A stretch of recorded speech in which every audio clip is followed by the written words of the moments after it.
안녕하세요. 살다 보면 어떠한 노력에도 불구하고 맞출 수 없는 사람이 있습니다. 그렇기 때문에 이혼이라는 제도가 있다고 생각해요. 하지만 오늘 제가 이야기할 사연의 주인공은 남편이 아닙니다. 오히려 남편은 그런 저를 잘 다독여주고 보듬어주는 아주 좋은 사람이거든요. 가끔씩 어떻게 그런 나쁜 사람이 이런 좋은 사람을 키웠나 하는 의아한 마음까지 들 정도예요. 저와 잘 맞지 않는 사람은 바로 시모거든요. 시댁은 아들이 셋이나 되는 아들 부잣집이에요. 남편은 그 중에 막내였고 위로 두 아주버님들은 여태 결혼을 하지 못하고 계셨어요. 그래서 그런지 시아버지는 첫 며느리인 저를 아주 특별하게 생각해 주셨어요. 결혼식 날에도 시아버지의 그런 마음을 그대로 느낄 수 있었거든요. 며느라가, 너는 참 특별한 며느리다. 우리 막내가 너처럼 야무지고 착한 사람을 데려와서 너무 감사하고 고마운 일이야. 가족이라는 건 만들어가는 거다. 네가 외부에서 온 사람이라 하더라도 가족이 되려는 노력만 있다면 진짜 가족이 되는 거야. 나는 내 식구를 각별히 여길 수밖에 없어. 내 부모님들은 모두 타계하셨고 그 많던 형과 여동생도 뭐가 그리 급한지 벌써 다들 죽고 없지. 그러니까 너는 오래오래 우리 아들 곁에 있어다오. 가족을 모두 일찍 잃으신 참 딱한 분이셨습니다. 그래서 가정을 매우 소중히 생각하셨어요. 그런 시아버지의 모습은 남편과 참 닮아 있었죠. 네, 아버님, 저도 건강하게 그 사람 곁에서 오래오래 있을게요. 아버님도 오래오래 함께 해주세요. 그렇게 대화를 나누며 화기애애한 모습을 보인 것과 달리 시모와의 관계는 처음부터 그리 좋지 않았습니다. 그리고 결혼할 때에도 시모는 저를 쳐다보지도 않았어요. 솔직히 가장 최악이었던 건 신혼여행 후 돌아왔을 때 시모가 한 말 때문이었어요. 딴 주머니 찰 생각 말고 내조나 잘해라. 그 말은 강한 경고로 들렸습니다. 마치 제가 남편 재산을 탐내는 여자처럼 보였죠. 하지만 남편은 버는 거에 비해서 돈을 많이 모아둔 사람이 아니었어요. 저와 남편은 같은 회사에서 만나 30대 후반의 늦은 나이에 결혼을 하게 됐거든요. 솔직히 그 나이쯤에는 어느 정도 재산이 모여있기 마련인데 남편에게는 돈이 정말 많지 않았어요. 남편이 낭비가 심하다거나 주식 같은 걸 하는 사람도 아니었고요. 저희 집도 공동 명의로 반반씩 해왔고 혼수는 제가 다 넣었을 정도로 남편의 수중에는 그리 큰 돈은 없었습니다. 그런 제게 이런 말을 하니 황당할 법도 하죠. 걱정 마세요, 어머님. 제가 내조 잘할게요. 그렇게 말하고 나왔지만 기분이 나쁜 건 어쩔 수 없었습니다. 그렇지만 그 시무만 빼면 남편과의 결혼 생활은 즐겁고 좋았어요. 저는 친정의 가족이 남동생 한 명뿐이라 가정을 이룬다는 것에 큰 의미를 가지고 있었거든요. 그래서 시모가 제게 나쁘게 굴더라도 남편만 보자는 생각으로 결혼을 하게 된 거였죠. 남편과의 행복한 결혼 생활 2년 만에 저희는 임신을 하게 됐습니다. 첫 아이는 첫 손주이기도 해서 남편과 시아버지의 기대는 나날이 높아져 갔습니다. 그리고 걱정도 커져만 갔죠. 불면 날아갈까, 떼어놓으면 깨질까. 정말 두 사람의 걱정을 한 몸에 받고 있으니 부담스럽기도 했지만 너무 기뻤어요. 나와 아이를 이렇게 사랑해주는구나 하고. 그런데 시모는 달랐습니다. 명백히 제게 이상한 아기를 가지고 있다는 건 임신 중에 맞이했던 제사에서 확실히 느끼게 됐어요. 그날은 임신 이후 처음으로 맞이하는 제사였어요. 그 전에 2번 정도 제사를 지내본 적 있었는데 혼자서 하기엔 양이 많았지만 시모와 둘이서 일하면 그렇게 힘들지는 않았어요. 이번에도 시모와 둘이서 하면 되겠지 하는 생각으로 왔는데 웬걸? 시모가 저에게만 모두 시키는 거예요. 요리도 기존에는 밑준비를 해주셨지만 이번에는 밑준비조차 안 되어 있었어요. 결국 시모는 저를 감독하기만 하고 저 혼자 모든 일을 해야만 했습니다.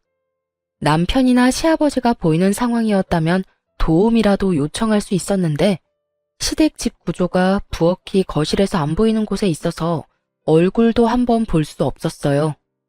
저는 슬슬 걱정이 되기 시작했습니다. 임신 20주에 산부인과에서 자궁 경부 길이를 측정했는데 2.7cm로 아슬아슬하게 위험하다는 진단을 의사로부터 받았거든요. 몸은 점점 무거워지고 저는 너무 무서워지기 시작했습니다. 그래도 제사가 끝날 때까지는 기다렸어요. 시모는 결국 설거지까지 모두 저한테 맡겼어요. 웃긴 건 남편이 부엌에 들어오려고 할 때마다 시모가 막아서며 잘하고 있으니 걱정 말라고 돌려보낸 거였어요. 하소연할 곳까지 막아버리니 입이 턱 막히더군요. 결국 저 혼자 설거지를 다 하고 시모에게 말했습니다. 어머님, 몸이 좀 안 좋아서 그러는데 설거지 끝냈으니까 잠시 방에서 쉬어도 될까요? 혹시라도 기분 나빠할까봐 공손하게 말했는데 돌아온 건 냉랭한 말뿐이었습니다. 네가 뭘 했다고 쉬어? 넌 어떻게 며느리가 돼서 시어머니보다 먼저 쉴 생각을 해? 너 임신했다고 대우받을 생각하지 마. 오늘 혼자 일했다고 나한테 뭐라고 하고 싶은 것 같은데 오늘부터 계속 너 혼자 일할 거야. 네, 그래도 오늘 일은 다 끝났으니까 쉬어도 되는 건 맞죠? 저도 말이 곱게 나오지는 않았습니다. 앞으로 혼자 하라는 그 이야기에도 한마디 하려고 했지만 몸이 힘드니 그냥 쉬고 싶은 마음뿐이었거든요. 일이 어디가 다 끝났니? 오늘 네가 해야 할 일 하나 더 있어. 냉장고 정리 좀 해야 하는데 해놓거라. 나이가 들어 힘이 없으니 일을 못하겠구나. 네가 더 어리고 쌩쌩하니 네가 해. 깨끗하게 못하면 깨끗해질 때까지 시킬 테니까 한 번 할 때 열심히 해. 알았어? 그렇게 말하고 시모가 돌아서는데 진짜 머리 뚜껑이 열릴 것 같더라고요. 내가 왜 여기까지 와서 시모가 어질러 놓은 냉장고 뒤치다꺼리를 해야 하나 싶었죠. 그런데 너무 스트레스를 많이 받았는지 배가 사르르 아파오더군요. 덜컥 걱정이 됐습니다. 저는 부엌에서 배를 부여잡은 채 남편을 불렀어요. 여보, 이리 좀... 무슨 일이야? 나 배가 너무 아파. 너무 무리했나 봐. 병원에서 자궁경부 길이가 짧아져서 조심하라고 했는데. 너 꾀병이지? 내가 일 좀 시켰다고 이러는 건 아니지. 어서 일어나지 못해? 시모의 말은 귀에 들어오지도 않았습니다. 아이가 잘못될까봐 그것만 걱정됐어요. 많이 안 좋아? 병원 가자. 내가 부축할게. 걸을 수 있겠어? 결국 시댁은 한바탕 뒤집어졌습니다. 남편은 저를 데리고 곧장 차에 실어 병원으로 향했어요. 저희 집과 시댁은 10분 거리였고 집과 산부인과 거리도 15분 정도라 금방 도착할 수 있었어요. 그런데 의사 선생님 표정이 좋지 않더군요. 유산 기운이 있으니 당분간은 누워 지내라고 말씀하셨어요. 그리고 입원해서 상태를 봐야 하고 퇴원해도 괜찮을 때까지는 좀 있어 봐야 한다고 했어요. 그 이야기를 듣고 있던 남편이 저와 아이가 걱정이 됐는지 얼굴을 찌푸리며 제게 말을 했습니다. 이렇게 될 때까지 일만 하는 바보가 어디 있어. 아이 생각해서 조금이라도 쉴 생각을 해야지. 나도 쉬고 싶었어. 그런데 쉴 수가 없었단 말이야. 어머니는? 어머니도 같이 일하셨잖아. 어머니한테 말했으면 쉬게 해주셨을 텐데. 어머님은 오늘 손가락 하나 까딱 안 하시고 나한테 다 시키기만 하셨다고. 내가 쉬고 싶다는 말 안 한 줄 알아? 제사 준비도 요리도 설거지도 다 혼자 해서 설거지 끝나고 쉬고 싶다고 이야기했는데 어머님이 네가 뭘 쉴 게 있냐고 쉬지 말라고 하시잖아. 할 일이 아직 남았다면서 시댁 냉장고 청소까지 시키던데. 제 말에 남편 눈이 커지더니 당황스러운 표정으로 말했어요. 어머니가? 왜? 일단 알았어. 내가 어머니한테 잘 말해둘게. 미안해, 신경 못 써서. 난 당신이 힘들면 나와서 쉴 거라고 생각했지. 계속 그 안에서 일하고 있을 거라고 생각도 못했어. 그러고 보니 어머니도 이상하긴 했지. 부엌에 못 들어오게 하시더라고. 대체 왜 그러신 거지? 그러니까 이상하지. 왜 나한테 이러시는지 모르겠어. 임신은 모르시는 것도 아니고. 저번 제사까지는 같이 제사 준비하고 설거지도 했는데 오늘은 아예 나한테 다 맡겨서 엄청 당황했다고. 제가 쉬고 싶어도 쉬지 못했다는 걸 알게 된 남편이 저를 안아주며 토닥거려줬어요. 어쨌든 내가 너무 미안해. 당신 힘든 줄도 모르고. 밖에서 아버지랑 이야기한다고 당신을 못 챙겼어. 다음부터는 내가 당신 챙길 테니까 걱정하지 마. 그리고 어머니한테도 확실하게 이야기해둘게. 다음부터 그런 일 있으면 나한테 전화해. 같은 집에 있어도 전화는 할 수 있잖아. 그러면 내가 확실하게 막아줄게. 남편의 다정한 말에 저는 배시시 웃으며 답했어요. 이 순간만큼은 시모의 나쁜 악담과 행동도 모두 잊을 수 있었어요. 알았어. 고마워, 여보. 고맙긴. 내가 오히려 미안하지. 당신 이렇게 될 때까지 몰라줘서. 힘들면 연차 쓰고 당분간 좀 쉬어. 우리 귀여운 딸랑구도 안정될 시간이 필요하다니까. 그렇게 남편은 저 대신 시모에게 이 상황에 대해 확실하게 말해주기로 했어요. 저는 남편만 믿고 뱃속의 아이에게 집중할 수 있었죠. 그렇게 3일간 입원하며 몸을 안정시킨 저는 퇴원하고 집에 돌아와서도 며칠간의 휴가를 쓰고 휴식을 취하기로 했어요. 마음 편히 누워있는데 시아버지에게서 전화가 왔더군요. 일하시는 동안 바쁘실 텐데도 제 몸이 안 좋다는 이야기에 시간을 내서 연락을 해주셨더라고요. 네, 아버님. 그래, 몸은 좀 어떠냐? 뱃속에 우리 손녀도 별 탈 없지? 네, 잘 크고 있어요. 몸도 많이 좋아졌고요. 그렇게 대화를 두런두런 나누는데 현관 도어락 열리는 소리가 들렸어요. 남편인가 싶었지만 시간이 너무 이른 시간이라 남편은 아닌데 싶어 시아버지와 대화를 나누며 현관 쪽으로 향했어요. 그리고 현관에 나타난 사람을 보고 깜짝 놀라고야 말았죠. 바로 시모가 제 눈앞에 서 있더군요. 야, 너 싸가지 없는 년이 네 남편한테 뭐라고 짓거렸어? 어머님, 여긴 어떻게? 시모가 허락도 없이 도어락을 열고 들어와 제게 악담을 퍼붓기 시작했어요. 순간 저는 들고 있던 전화기를 아래로 내리고 시모의 목소리가 잘 들리도록 전화기를 고쳐 들었습니다. 시아버지가 이 모든 일들을 고스란히 들으실 수 있도록 말이죠. 그것도 모른 채 시모가 말을 하더군요. 내가 제사 준비에 설거지에 냉장고 청소까지 시켰다고 네가 일렀지? 그런데 그게 무슨 잘못이야? 시어머니가 며느리한테 일 시키는 게 뭐가 잘못됐냐고. 이런 일도 못할 거면 결혼은 왜 했어? 혼자 살면 되지. 임신했다고 아주 유별나게 구는데 너 그거 꾀병인 거 내가 다 안다. 너 때문에 나만 이게 무슨 꼴이냐고. 어머님, 갑자기 무슨 말씀이세요? 진정하고 말씀하세요. 진정은 무슨? 네가 일하기 싫어서 꾀병 부린 걸로 내가 왜 한 소리 들어야 해? 시집살이 네가 덜 당해봐서 모르지? 오늘부터 너희 집 살면서 시집살이가 뭔지 가르쳐 줄까? 새파랗게 어린 년이 남편만 믿고 어디서 어른한테 수작질이야? 내가 그렇게 만만해 보였어? 어머님, 꾀병이 아니라 병원에서 이미 진단이 난 사항이에요. 잘못하면 조산될 수도 있다고요. 지금 이렇게 서서 어머님한테 추궁받고 있는 이 상황도 저한테는 그렇게 좋은 상황이 아니에요. 다시 스트레스 받으면 또 병원에 가야 할 수도 있다고요. 오호라, 이번에도 네 서방한테 내 잘못이라고 일러 바치려고?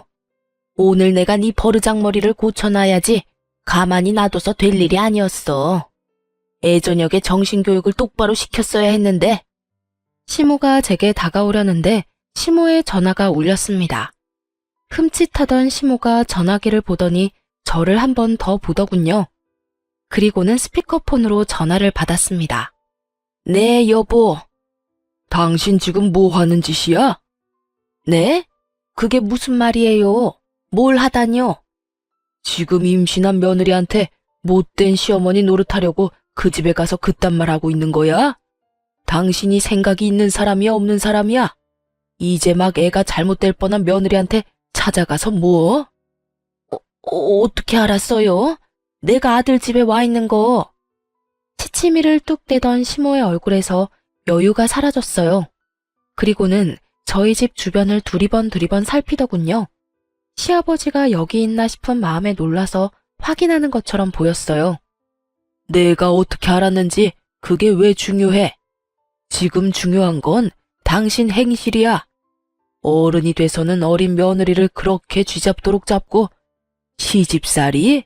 세상이 어떤 세상인데 시집살이를 시켜? 하나뿐인 며느리야. 귀하게 여기지는 못할 망정 이렇게 사람을 괴롭히고 있으니 제삿날에도 설마 당신이 일부러 새하기 쉬지도 못하게 만들었어? 아유, 아니에요. 제가 무슨 며느리를 쥐잡듯이 잡아요.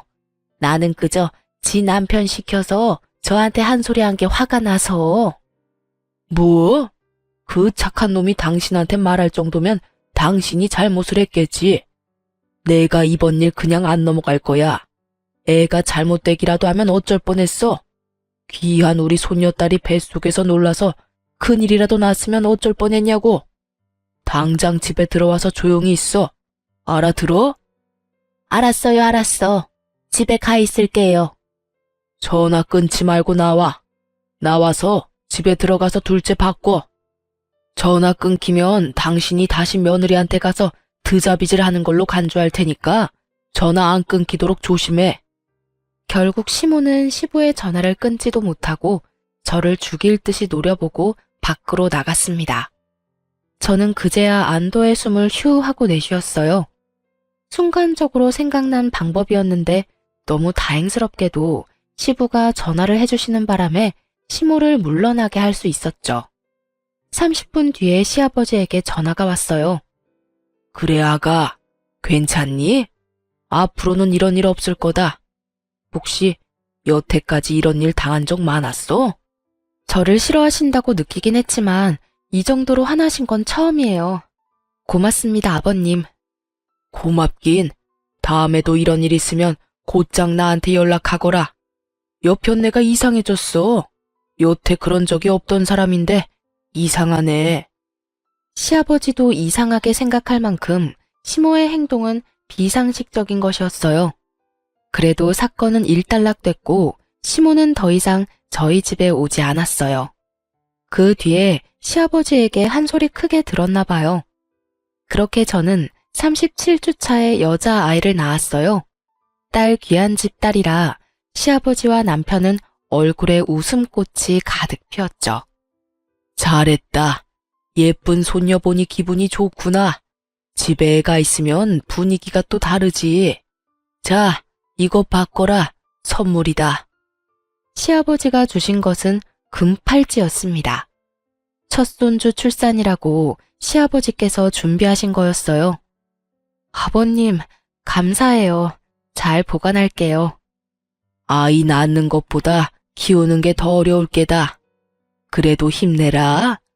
애기 크는 모습 보면 힘든 게 싹 사라지거든. 아이고, 얼굴이 어찌 이리 예쁜지. 요 녀석 시집갈 때까지 살아있으면 이 하랩이 눈에 눈물 나겠구만. 온몸으로 딸아이를 좋아하는 시아버지와는 달리 그 일 이후로 저와는 완전히 서먹해진 시모는 차가운 바람이 싱싱 불고 있는 상황이었어요. 아무리 딸 그래도 아들이 있어야죠. 아들 하나 못 낳았는데 무슨 금팔찌를 줘요? 그런 건 아들 낳고 줘도 되는데. 넌 좋겠구나. 딸 낳고도 좋아해주는 시아버지 둬서. 날카로운 말에 저는 말을 아꼈습니다. 이 좋은 날 제가 무슨 말을 해도 민감하게 반응할 것 같았거든요. 때로는 들이받는 것보다 피하는 게 나을 때도 있으니까요. 그렇게 저는 육아휴직을 쓰고 아이를 키우게 됐어요. 아이를 키우는 것은 행복한 일이었지만 출산 8개월 차가 됐을 때 걸려온 남동생의 전화 때문에 복직을 고민하게 됐어요. 바로 동생의 결혼 소식이었습니다. 얼마 전까지만 해도 1년은 더 있어야 할 수 있다던 결혼식이 갑자기 6개월 뒤로 잡혀버린 거였어요. 남동생 말로는 여자 쪽 집에서 날 받으러 갔는데 날짜가 그렇게 앞당겨져 나온 모양이라고 하더군요. 동생의 결혼식과 제 복귀는 밀접한 관계가 있을 수밖에 없었어요. 저와 남동생은 대학 시절 부모님이 돌아가셨는데 두 분의 유산을 남동생과 둘이서 나눠 가졌어요. 그런데 제가 먼저 결혼을 하게 됐고 신혼집을 찾아야 했는데 돈 때문에 쉽지 않았거든요. 그때 동생이 저를 도와줬어요. 부모님도 없이 시집 가는데 돈이라도 두둑이 가져가야지. 가족이라고는 나뿐인데 내가 누나를 안 챙겨주면 어떡해? 내 몫으로 받은 유산 딱 절반을 누나한테 줄게. 나는 아직 어리니까 살면서 돈 더 벌면 되고 힘들 때는 누나가 도와주면 되잖아. 그치? 안 받겠다는 걸 동생이 억지로 쥐어준 돈이 있었어요. 그때 제가 울면서 그랬죠. 고마워. 너 결혼할 때는 꼭 내가 도와줄게. 그리고 네가 준 것만큼 꼭 나중에 돌려줄게. 집 살 때 그렇게 다짐을 했었어요. 남동생 덕에 괜찮은 집을 사서 들어갈 수 있었으니까요. 처음에는 금액에 맞게 전세로 들어가려고 생각도 했는데 당시에 깡통 전세나 전세 사기 뉴스가 많아서 고민하다가 집을 사서 들어갔거든요. 그리고 남동생의 행동을 알게 된 남편도 너무 고마워했었죠. 그래서 육아휴직을 계속하고 있을 수 없게 됐죠. 조금이라도 더 모아야 동생에게 더 줄 수 있으니까요. 물론 저 혼자만 그렇게 생각한 건 아니었고 이것도 남편과 상의를 다 한 상태였어요. 처남이 진짜 우리한테 큰 도움을 줬잖아. 그러니까 우리도 어떤 형태로든 도움을 줘야 하는 게 맞아. 우리 아이도 중요하지만 우리가 받은 은혜를 돌려주는 것도 우리한테는 중요한 일이라고 생각해. 나는 복직하는 거 당연히 이해해. 당신이 애 못 챙기는 만큼 내가 더 챙기면 될 거야. 그러니까 너무 걱정하지 말고 복귀해서 일해. 남편의 말에 저는 고마웠고 미안했어요. 저도 애를 이리 일찍 떼어놓고 싶지는 않았지만 동생을 돕는 일도 소홀히 하고 싶지 않았거든요. 다만 시부모님은 저희의 결정을 그리 좋아하시지는 않으셨죠. 그래도 저희의 선택이라며 시아버지는 저희 결정을 존중해 주셨어요. 그런데 문제는 시모였습니다. 왜 1살도 안 된 애를 어린이집에 맡기냐며 난리도 아니었어요. 그렇다고 자신이 봐줄 것도 아니면서 어찌나 난리를 피우는지. 저도 애를 어린이집에 맡기고 싶지는 않았어요. 그렇지만 봐줄 친정도 없고 시모는 저 모양이니 어린이집 말고는 믿을 곳이 없는 것도 사실이었죠. 그렇게 복직 소식을 알리고 일주일이 지난 어느 날, 저는 아주 황당한 일을 겪게 됐어요. 그날은 남편이 야근을 한다며 연락을 한 날이었습니다. 어린이집에 가서 아이를 데려와 집으로 올라오는데 아파트 저희 집 현관 앞에 시모가 서 있었어요. 어머님, 여기는 어쩐 일로 오셨어요? 연락이라도 하고 오시지. 저는 엉망이 된 집안을 떠올리며 시모를 안으로 모셨어요. 내가 오늘 어이없는 이야기를 들어서 말이다. 너 돈 번다고 일찍 복직한 이유가 네 남동생 때문이니? 제 남동생 결혼식 때 돈 해주려고 일찍 복직한 거야? 아, 들으셨어요? 맞아요. 저희 결혼할 때 동생한테 받은 게 있어서. 너 미쳤니? 어떻게 둘이 같이 번 돈을 네 남동생한테 갖다 바쳐? 그 돈이 네 돈이야? 남편이랑 같이 번 돈이지. 저는 당황했어요. 이분이 왜 이러나 싶었죠. 어머님, 지금 남편과는 통장 합치지도 않았어요. 생활비는 생활비대로 따로 각자 내서 생활하고 있고 나머지 돈은 어떻게 하던 간에 그건 저희들 마음이에요. 집안 경조사 때 쓸 돈 때문에 모으는 돈이 있긴 한데 그건 동생한테 줄 거 아니고요. 제가 번 돈을 모아서 동생한테 주는 거니까 남편 돈 쓰는 거 절대 아니에요. 그러니까 그런 걱정은 안 하셔도 돼요. 걱정이 왜 안 돼? 너희는 부부야. 돈이 모이면 서로에게 쓰는 게 맞는 거지. 그런 식으로 함부로 친정에다 돈 주고 그러는 거 얼마나 잘못된 건지 모르지? 저는 당황했습니다. 왜 저희 돈 문제에 시모가 이렇게 간섭하는지 모르겠더라고요. 제가 동생한테 돈 주는 게 왜 잘못된 거죠? 저희가 구매한 이 집, 동생이 빌려준 돈 보태서 산 거예요. 원래라면 돌려줘야 할 돈인데 저희 사정이 그러지 못하니 결혼식 축의금이라도 좀 더 챙겨주려는 것뿐이에요. 왜 저희가 그걸 어머님께 지적받아야 하는지 도무지 이해가 안 가는데요. 뭐라? 내가 어제 네 남편한테 전화했었다. 우리 둘째가 이래저래 신경 쓰인다고 독립하고 싶다며 돈을 달라고 하더구나. 그래서 네 남편한테 전화했더니 돈이 없다고 하지 않니? 돈이 없을 리가 없는데 왜 돈이 없냐고 물었더니 이런 어이없는 말을 들었던 거야. 처남 결혼식이라서 돈 줘야 된다고. 자기 형 곤란한 건 돕지 못한다는 게 도대체 무슨 말이니? 너는 출가 외인이 돈 받았으면 그걸로 끝내야지. 왜 내 자식 돈까지 앞에서 그 빚을 갚으려는 건데? 네가 문제야, 네가. 처음에 결혼할 때부터 마음에 안 들더니 가면 갈수록 더 마음에 안 드는 행동만 해. 너 때문에 네 아주버님 전세자금 마련 못하면 네가 책임질 거니? 말도 안 되는 시모의 어거지에 저는 골이 띵했습니다. 설마 남편한테 아주버님 전세금을 달라고 하셨어요? 어머님이야말로 너무하신 거 아니에요? 아주버님은 저번에도 사업자금 한다고 남편한테 돈 빌려갔잖아요. 제가 소리를 지르는데 남편이 집에 돌아왔더군요. 야근을 한다더니 무슨 이유에서인지 일찍 마쳤더라고요. 남편이 돌아오자마자 저와 실랑이를 하는 시모를 보고 깜짝 놀라 들어왔습니다. 어머니, 여기서 뭐 하세요? 너 잘 왔다. 너도 그러는 거 아니다. 네 형은 못 본 채하고 처남한테만 돈을 빌려준다는 게 말이 되니? 제 가족 놔두고 남의 가족을 챙겨? 시모의 말에 남편이 눈살을 찌푸리며 시모에게 말했습니다. 어머니, 그거라면 이미 말씀 다 드렸잖아요. 앞으로는 이제 더 이상 돈 못 드려요.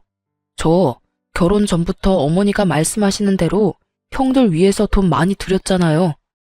이제 가정도 있고 키워야 할 애도 있는데 매번 이렇게 형들 때문에 돈 달라고 하시면 어떡하시냐고요. 여전히 어머니가 원하는 용돈 100만 원씩 드리느라 집에는 돈도 제대로 못 주는데 이 상황에서 형 전세금을 해주라니요.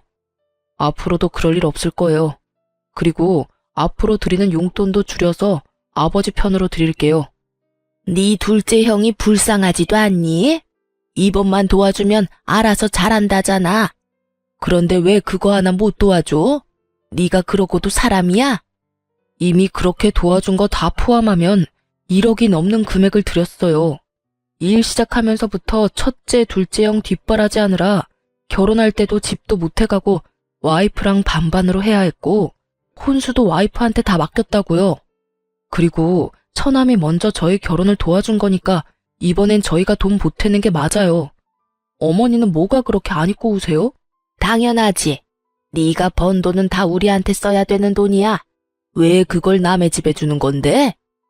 처남도 제 가족이에요. 더 이상 이야기해봐야 제 입만 아프니 돌아가세요. 왜 돌려보내는데? 빨리 약속해. 돈 주겠다고 약속하라고.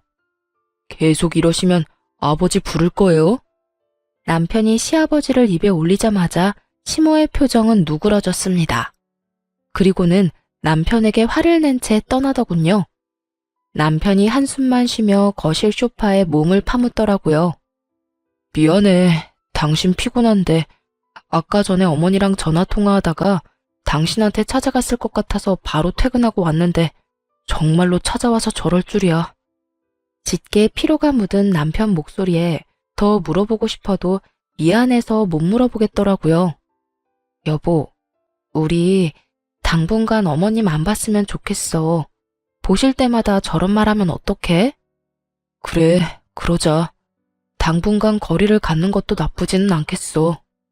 결국 시모 때문에 저희는 시댁의 발길을 끊게 됐어요. 아이 때문에 못해도 2주에 한 번은 갔던 시댁이었습니다.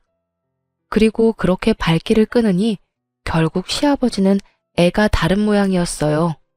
예쁜 손녀딸도 함께 발길을 끊게 됐으니까요. 그래도 시아버지에게는 전화 연락은 거의 이틀에 한 번씩 드리고 있었어요. 그런데 얼굴을 안 보여주니 시아버지도 연락을 해온 거죠. 며느라가 요즘에 많이 바쁘냐? 우리 손녀딸도 보고 싶은데 오늘 시간 괜찮으면 오거라. 결국 시댁과 거리를 둔 지 한 달 만에 시댁을 찾았습니다. 그런데 입구에 들어가기도 전부터 시모가 저희를 보더니 소리를 치더군요. 너희가 왜 여기를 와? 당장 나가! 어머니, 아버지께서 부르셔서 왔어요. 도대체 왜 이러시는데요? 너희는 여기 들어올 자격 없어. 둘째 형 나 몰라라 버린 주제에. 끝나지 않는 둘째 아주버님 타령에 저도 남편도 기가 막혀 말도 안 나오더군요. 그때 나온 것이 시아버지였어요. 이게 다 무슨 일이야? 당신 왜 애들 못 들어오게 막고 있어? 당신이 애들 불렀어요? 왜 불렀어요? 난 얘네들 집에서 대접할 마음 요만큼도 없어요. 그게 무슨 소리야? 아버님, 제가 설명할게요. 어머님이 한 달 전쯤에 저희 집에 오셔서 저한테 화내신 적 있어요. 그 말에 시아버지 눈썹이 실룩거리더군요. 저는 괜히 서러워서 눈물이 나서 결국 울면서 시아버지에게 말했어요. 제 동생이 저 결혼할 때 많이 도와줬어요. 자기 몫으로 받은 유산도 반이나 떼어서 줬거든요. 그 덕분에 저희 지금 신혼집 매매로 들어올 수 있었고 이번에 동생 결혼식이 있어서 그때 받은 것만큼 다 돌려주지는 못해도 돈 좀 모아서 결혼할 때 축의금으로 좀 많이 주고 싶어서 제가 복직도 일찍 하고 일을 한 거거든요. 그런데 어머님이 왜 그 돈으로 동생 도와주냐고. 둘째 아주버님 전세자금으로 줘야 할 돈인데 왜 마음대로 쓰냐며 저한테. 그게 사실이냐? 당신이 말해봐. 당신이 진짜로 며느리한테 친정 도와주는 거 하지 말라고 말했어? 예, 제가 그랬어요. 그게 뭐 잘못됐어요? 결혼해서 집 나왔으면 출가 외인이에요. 게다가 변변한 친정도 없으면서 번 돈을 모두 친정해 준다잖아요. 게다가 막내도 막내지. 내가 둘째 형 전세금 도와달라고 했더니 안 된다면서 매몰차게 거절하더니 여기는 무슨 낯짝으로 찾은 거야? 당신이야말로 무슨 낯짝으로 거길 찾아가? 내가 저번에도 이야기했지. 제발 어른이면 채통 좀 지키라고. 당신이 뭔데 아들 내외 집에 가서 돈 쓰는 거에 화를 내고 와. 애들이 허투루 돈 쓰는 것도 아니고 다 좋은 곳, 갚아야 할 곳에 쓰는데 당신은 뭐가 그리 고가워? 그럼 화가 나지 않나요? 당신은 왜 이렇게 얘네들 편만 들어요? 당신은 우리 둘째가 불쌍하지도 않아요? 그 나이가 되도록 제대로 된 지원도 못 받고 결국은 저렇게 혼자 남은 애가 불쌍하지도 않냐고. 그런 형 도와달라는데 끝까지 안 된다고 우기는 저놈이 우리 가족이 맞기는 하냐고요. 저리 싫으면 중이 떠나는 법이랬어요. 안 오니 속이나 편하던데 왜 와서 사람 속을 뒤집어? 어머니, 꼭 그렇게 말씀하셔야 되겠어요? 여태껏 둘째 형 사업 자금이라며 빌려달라고 한 돈이 얼마인지 아시기는 하냐고요. 저요, 그 돈 받을 생각도 안 하고 빌려줬어요. 그래도 내 가족이고 어머니 부탁이었으니까. 그런데 지금 제 꼴을 좀 보세요. 둘째 형 되지도 않는 사업에 돈 붓다가 지금은 어머니한테 매달 100만 원씩 드리고 있잖아요. 어머니야말로 저를 가족이라고 생각하시는 게 맞아요? 절 편할 때 꺼내 쓰는 돈통이라고 생각하는 건 아니냐고요. 매번 형님들 때문에 주머니 털리는 제 기분은 생각도 안 해보셨죠? 뭐? 이건 또 무슨 말이야? 왜 당신이 아들한테 돈을 100만 원씩 받아?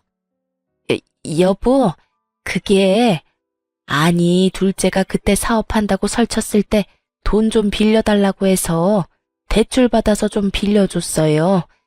애가 잘 되면 갚겠다고 했는데 잘 안 되는 바람에 빚이 고스란히 남아서 막내한테 돈 좀 달라고 했죠. 솔직히 여태 이만큼 키워줬으면 그 정도는 해줘야 하는 거 아니에요? 뭐야? 지금 당신 미쳤어? 대출을 막내한테 대신 갚게 한 거야? 미치지 않고서야 이런 짓을 할 리가 없지. 설마 당신 친자식이 아니라고 이런 짓을 한 거야? 내가 뭐라고 그랬어? 나랑 가장 가까웠던 동생의 아들이라고 친자식처럼 잘 대해줘라 했더니 설마 뒤에서 그런 짓을 했다고? 남의 자식한테 내 자식 뒤치다꺼리 맡기는 게 도대체 무슨 짓이냐고? 말해봐라 막내야. 왜 네가 번 돈을 다 줬어? 그런 일 있으면 나한테 말했어야지. 그래도 키워주셨잖아요. 어떻게 모른 채 해요? 키워준 은혜라고 생각하며 드린 거예요. 얼마 전에 아내한테까지 돈 문제로 막말하시는 거 보고 더 이상 안 드리겠다고 했더니 화를 엄청 내고 돌아가셨고요. 듣고 있던 저는 이야기에 따라가기가 힘들었어요. 남편이 친자식이 아니라니. 시모에게의 남편은 자식이 아니라 시조카였던 거예요. 그러고 보니 유독 시모가 저에게 못되게 굴고 남편에게 돈을 뜯어낸 게 다시 보이기 시작했어요. 그리고 저에게 못되게 군 것도 손녀딸에게 애정이 없었던 이유도 모두 이해가 갔죠. 제가 있어서 남편 돈을 온전히 다 못 받으니까 저와의 결혼 자체를 탐탁치 않게 생각한 거예요. 남편이 저와 결혼하지 않았다면 영영 자신의 친자식들을 위한 통장으로 사용했을 거라는 생각을 하니 소름이 쫙 끼치더군요. 착한 남편이 여태 두 형들 뒷바라지하느라 그렇게 돈이 없었구나 생각하니 남편의 주머니 사정도 이해가 갔습니다. 시부의 얼굴은 화가 나는 걸 넘어서서 못 터질 것처럼 벌겋게 부풀었어요. 이 여편네가 정신이 나갔네 나갔어. 노망이라도 든 거야? 그래서 지금까지 막내를 그렇게 이용해 먹었다 이거냐고? 키워줬다는 이유 하나로? 키워준 은혜 갚는다는 막내한테 돈 뜯어서 당신 자식들한테 돈 갖다 바치고 다 털어먹고? 생각이 있는 거냐고? 내가 저 녀석 제대로 된 인간 노릇할 때까지 돈 한 푼 주지 말라고 한 거 잊었어?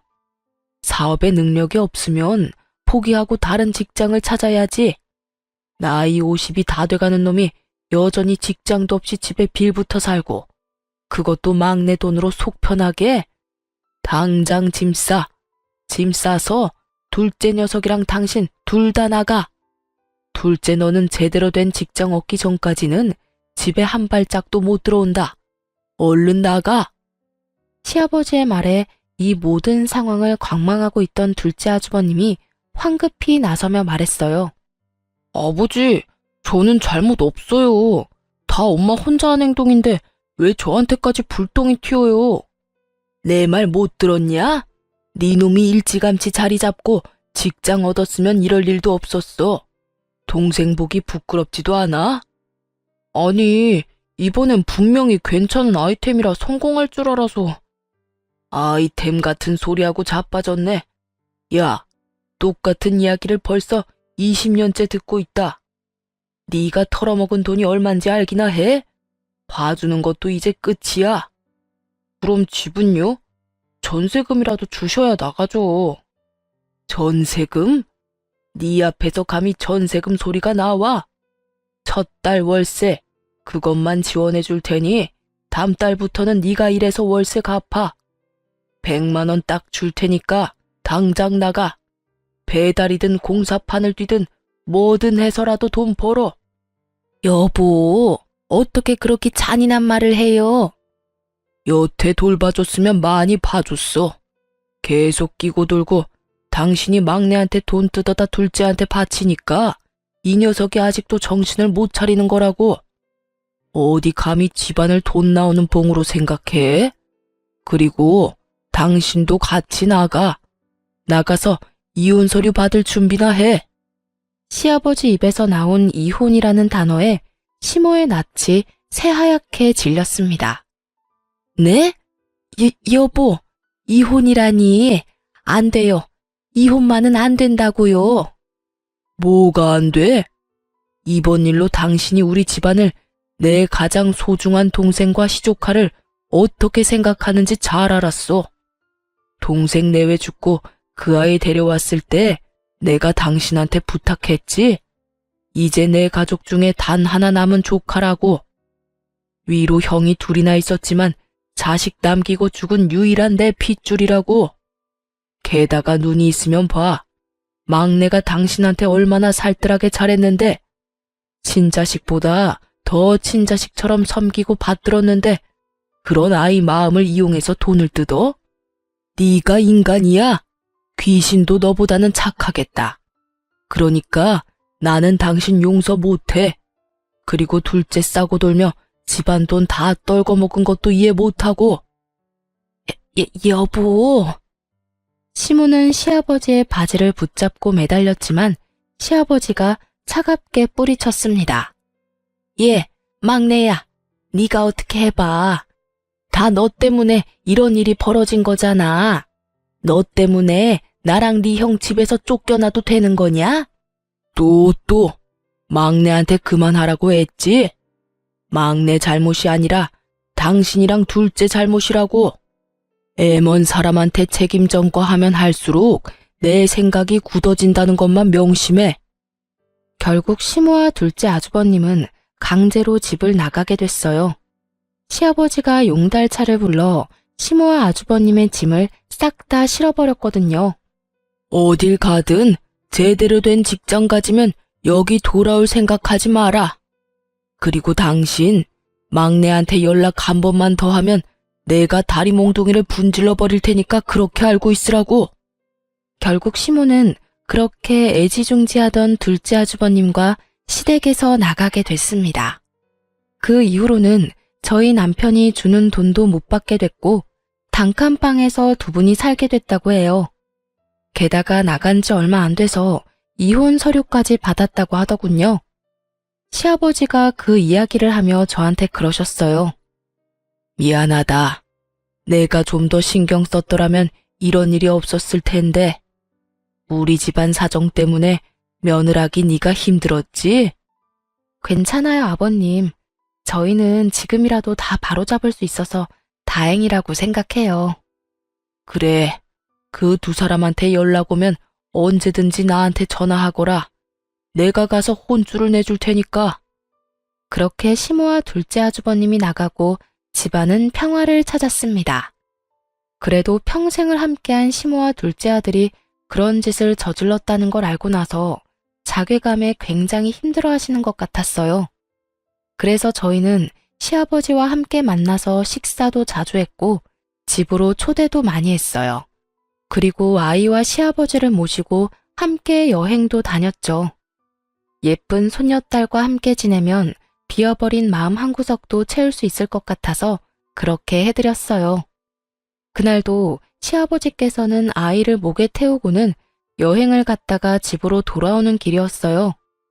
시댁 앞까지 시아버지를 모셔다 드리려는데 그 앞에 시모가 서서 시아버지를 기다리고 있더군요. 싱글벙글 손녀 재롱에 즐거워하던 시아버지의 얼굴이 얼음장처럼 순식간에 차가워지더군요. 여긴 왜 찾아왔어? 여보, 잘 지내고 있으니 보기 좋네요. 다른 게 아니라 둘째가 직장 취직했어요. 택배 일인데 그래도 돈 벌고 있으니 이제 자기 앞가림도 하고. 그러니 이제 저도 다시 여기로 돌아오고 싶어요. 제 평생 이룬 것들이 다 여기 있는데 아들놈은 제 돈 벌기 시작하니 저한테 돈 한 푼도 안 주고 나가라고만 하고. 돈을 벌기 시작한 둘째 아주버님이 자기가 번 돈을 쓰는 시모가 눈에 거슬린 모양이었어요. 그래서 나가라고 한 모양이더군요. 갈 곳 없는 시모가 여기로 오는 건 어쩔 수 없는 순서였고요. 참 웃기지도 않았어요. 극진히 대접해주고 받들어주는 시조카는 그렇게 구박하더니 그렇게 끼고 돌며 감싸던 자기 친자식에게는 도리어 구박을 받다니 세상 참 모를 일이에요. 차라리 우리 남편에게 조금만 더 잘해줬다면 말년에 이 고생은 안 하셨을지도 모르는데 다 자기가 뿌린 씨앗인 거죠. 몇 개월밖에 지나지 않았는데 심하게 마음고생을 했는지 살도 다 빠지고 순식간에 늙어버린 모습에 저도 순간 깜짝 놀랄 정도였어요.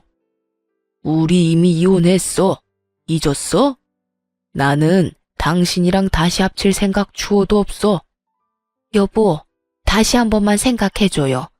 나도 반성 많이 했어요. 2번 다시 막내한테 그러지 않을게요.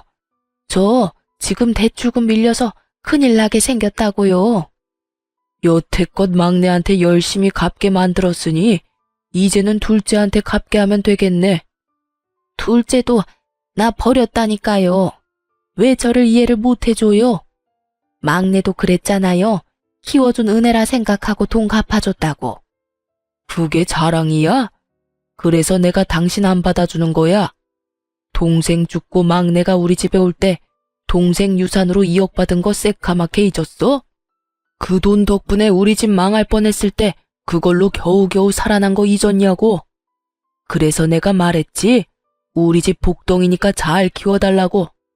당신은 내 동생 목숨값으로 잘 먹고 잘 살아놓고 은혜를 원수로 갚은 거야. 어떻게 막내한테 또 돈을 뜯어? 동생 유산 덕분에 당신이 여태 이렇게 누리면서 살았다고. 그런데 그치만 그건 당연히 줘야 하는 거잖아요. 남의 집에 애를 맡기면서 그 정도 돈도 안 주면. 그러면 그 돈 받고 애들이나 잘 돌보면 될 일이지. 다 큰 막내한테 돈은 왜 뜯었어? 게다가 며느리한테까지 가서 그 추태를 보여? 끝까지 반성 안 하고 뻔뻔했던 시모는 본전도 못 찾고 그 자리에서 떠났습니다. 시아버지가 시댁에 들어가서 저희에게 자세한 이야기를 해주시면서 통장 하나를 주시더군요. 그 안에는 2억이라는 큰 돈이 찍혀 있었어요. 알고 보니 남편 아버지, 그러니까 시아버지의 남동생이 돌아가시면서 유산으로 2억을 남겼다고 해요. 그걸로 급한 불 끄느라 그만큼 돈 벌 때까지 이렇게 오래 걸렸다고 하시면서 말이죠. 남편은 2억 중에 1억만 받기로 했는데 나머지 1억은 키워준 은혜로 돌려드리겠다고 했어요. 그러자 시아버지께서는 웃으며 저에게 나머지 1억을 주겠다고 하셨어요. 가족 때문에 마음고생한 너한테 이 돈을 주마. 결혼식 때 동생한테 빌린 돈도 갚고 남은 걸로는 너 원하는 데 쓰거라. 그 돈은 온전히 너희 거다. 사실은 너희 시모가 가져간 돈도 다 돌려주면 좋으련만 그것까지는 내가 어떻게 해볼 도리가 없어. 그 사람도 어쩌자고 그런 짓을 했는지. 그렇게 저와 남편은 시아버지에게 생각지도 못한 돈을 받게 됐어요. 그 돈으로 남동생 결혼식에 도움을 줄 수 있었고요. 남편은 갑자기 생긴 돈에 놀라면서도 아이를 위해 잘 놔두겠다고 말했어요. 시모도 저희 남편에게 조금만 더 잘해줬으면 이렇게 늙어서 고생할 일은 없었을 거예요. 시댁은 안정을 찾았고 저와 남편의 생활도 안정을 찾았어요. 그리고 저는 둘째를 임신 중이죠. 시모가 저와 맞지 않다고 사연 처음에 말씀해 드렸는데 실제로는 많은 사람과 맞지 않았나 봅니다. 결국에는 이렇게 시댁에서 뚝 떨어내듯 도련해져 버렸으니 말이죠. 이래서 뿌린 대로 거둔다는 말이 있나 봅니다. 그렇게 자기 팔자 열심히 꼰 시모 보며 새로이 마음을 다잡게 됐네요. 평생 잊지 못할 교훈을 주셔서 그 교훈 가슴에 새기고 살고 있어요. 지금까지 제 사연 들어주셔서 감사합니다. 좋은 하루 되세요.